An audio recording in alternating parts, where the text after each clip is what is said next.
Some of the lead developers for GTA Online have actually spoken out about the game's future. No, I'm not joking, Rockstar has actually communicated with us. So today I'm going to recap the most important parts from what was said. I want to give a huge shout out to Joe Donnelly and the team at Games Radar for getting this interview. If you want to read the full interview, a link will be in the description below. Just note that it is absolutely huge, like this is a long read. So let's jump in. Rockstar North's design director Scott Butchard started off by saying this about GTA Online. When I first started working on GTA Online, we were still finding our feet. Essentially, we were pushing these smaller updates while working hard to bring together the first heist. So it's been an epic learning experience with tons of fun and unexpected twists and turns, thanks in no small part to the incredible feedback from our community. When we started out, I don't think we could have ever dreamed we'd still be going 10 years on. The success of GTA Online is nothing we ever expected. And you've heard this from Rockstar before, and it's definitely true.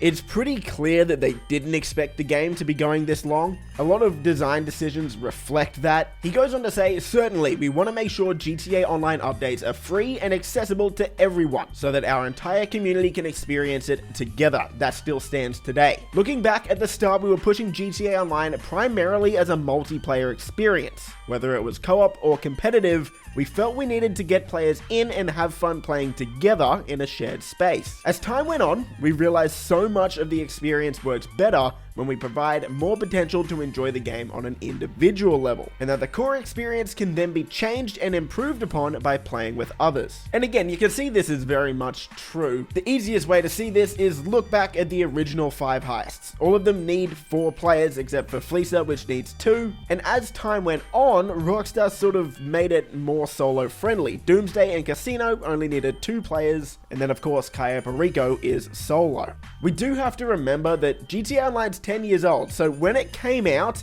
there were really no other online games like it, so Rockstar assumed that everyone would have these 4-player groups to constantly play with, but that's just not true. Most players actually play the game solo, and the stats show that. He goes on to say, we really started to hit our stride when we began designing heists to be playable with just 1 or 2 players, then building on the original experience with social spaces like the nightclubs or the casino. Spaces that could act as a connective tissue for our players jumping from experience to experience, either with a crew or solo. We then flip over to lead designer Chris Bell, who apparently reckons no 2 days are the same behind the scenes, and that every update, he and his team get the chance to listen to what players want to see moving forward. I know that kinda sounds crazy, but let's just hear what he has to say. Chris says every update we add gives us a chance to receive player feedback that can help us with new ideas, such as giving our gearheads a world with Los Santos tuners, and a space to keep their vehicles with the new 50-car garage, as well as consider how we can tweak existing content to improve the overall experience, such as cycling out modes on a regular basis. This next part is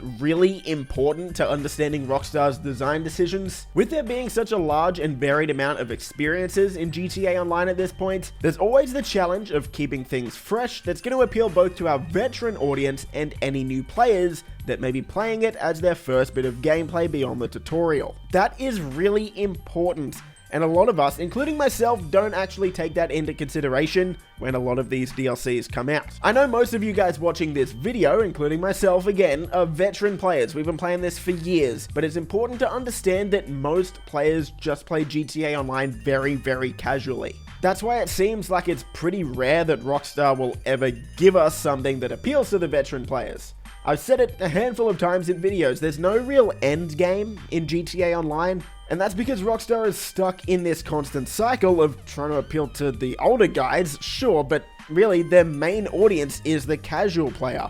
So they're trying to balance both, and it kinda works, it kinda doesn't. Chris then goes on to talk about the future of GTA Online. He says part of the decision process when coming up with new updates is how they can complement other areas of the game, as well as offering something new to engage with. Taking the criminal enterprises as an example from last year, we wanted to expand a number of businesses that have been in the game for years and breathe new life into them, while at the same time provide a strong set of classic missions like Operation Paper Trail for those players that like to take on story missions instead of the more business side of things. Switching back to Scott Butchard, he says, the fact that he and his colleagues have grown up alongside the GTA Online community, can we just pause? That is insane. It's crazy to think that most of the developers of GTA Online only started working there after it released. It's wild to think.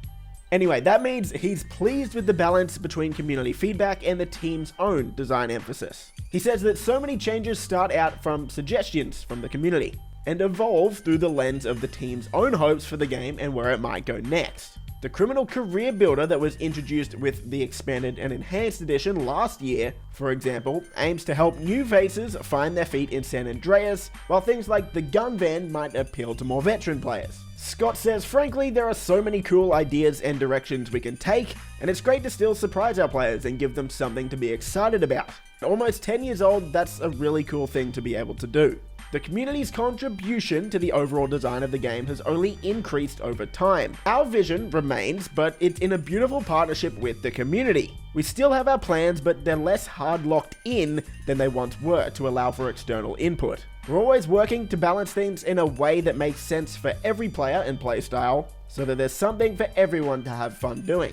And again, right, we sit here and complain a lot, and again, I'll take responsibility for it. We sit here and complain about a lot of the things in GTA Online and telling Rockstar to fix this and fix that, but the reality is these things do take time, and over time, Rockstar is slowly fixing these issues, like we got the Oppressor Mark II nerf, for example.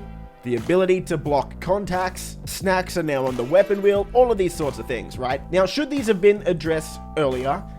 Yeah, I mean, I think so. Other games do it a bit quicker than Rockstar does, but then again, I don't code. I don't know how hard it is to do this stuff. I have heard from friends who know what they're doing when it comes to coding that Grand Theft Auto 5's code is kind of spaghetti code. I don't know, that could be right, could be wrong, but apparently it's old and doesn't work too well. It's a tough system. So there is a small chance that Rockstar is working on these ideas as soon as we suggest them, but who knows, maybe it just takes a long time. Bell adds, we identify and consider so much player feedback, and we are always looking at ways to implement community requests as we continue to create new updates. Sometimes, however, it feels like what should be the simplest of fixes can be the most challenging to implement. So it might take some time for the community's desired changes to make their way into the game. Hopefully, recent improvements to the game have shown that we are working to address the community's requests as we move from update to update. So yeah, like I said before, that kind of echoes those statements. It's pretty true. I don't know about you guys, but this kind of does give me some sort of hope that maybe Rockstar is working on making the older heists soloable. They said they made the Cayo Perico heist soloable, and it might take time to do these sorts of changes. Who knows, man? I'm still holding out hope that we get a solo casino heist, but we'll see. The article then goes on to talk about these community-inspired events like the Green vs. Purple Alien Wars or the Sprunk vs. E. Cola War last year. Scott Butchard says random events like these are incredibly exciting, especially when it requires the team to change up the vibe to better suit the innovative measures players come up with on the fly. Bell agrees and says riffing off these circumstantial developments can influence how official decisions are made too, such as the Los Santos Tuners update that formalized the safe spaces in-game car enthusiasts had already created amongst themselves. And he's right, that's pretty cool. What's funny about this though is I still never see car meets going on in the actual car meet, but anyway, that's a topic for another time. Next, we get a tease of what's coming later this year. They say it doesn't always have to come from something large scale, like the Sprunk vs. E. Cola or Alien Wars either. We've taken inspiration from comments on forums or videos and screenshots players have taken of things they've done in-game. There's a fun example of this that's coming for this year's Halloween event that makes me laugh every time. I can't wait to see how players react to it. So what does this mean? Something that's gonna happen on Halloween this year is they've taken inspiration from something someone in the community has done. I don't know, we'll have to wait and see, but that gets me a bit excited. And this does indeed confirm that we'll be getting updates later this year, which is huge. Speaking to last year's community-facing heist challenge, Scott Butchard adds, we'd had the idea of community-based objectives for a while. It's something we wanted to present as a design choice rather than as an externally pushed event, so it felt native to the world and the player experience.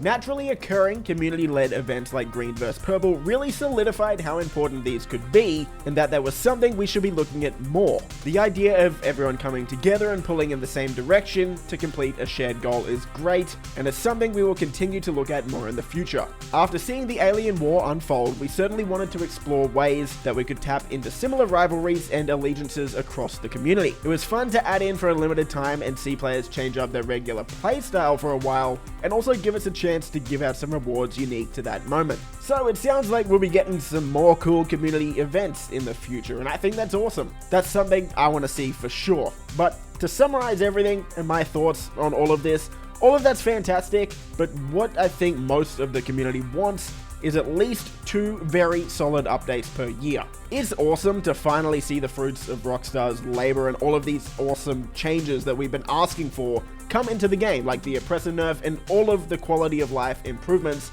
that came with both the Drug Wars DLC and the Criminal Enterprises. But the overall concept still stands amongst the community. Even though these had lots of awesome quality of life changes, they weren't quite as big as we got the couple of years before with the Casino Heist, Los Santos Tuners, and the Cayo Perico Heist. Those were 3 awesome DLCs that everyone loved, and they felt like they kept us playing for longer than these last 2 DLCs, which only really had story missions. And I know we did get the Acid Lab, but in terms of replayability, the last 2 DLCs we've got were nowhere near as replayable as the ones that came before it. We're talking, again, the Contract, Cayo Perico, Los Santos Tuners, and the Casino Heist. Is that because GTA 6 is getting closer and Rockstar's moving more employees over there? Sure, most likely. But at the same time, I don't think it's completely unreasonable to expect a fair bit of replayability if we're only getting updates twice a year. Overall though, Rockstar, this is awesome, thank you very much, and again, shout out to Games Radar and Joe Connolly for writing this article. It's awesome to see Rockstar actually get some voices out there and give some names for people to associate with Rockstar.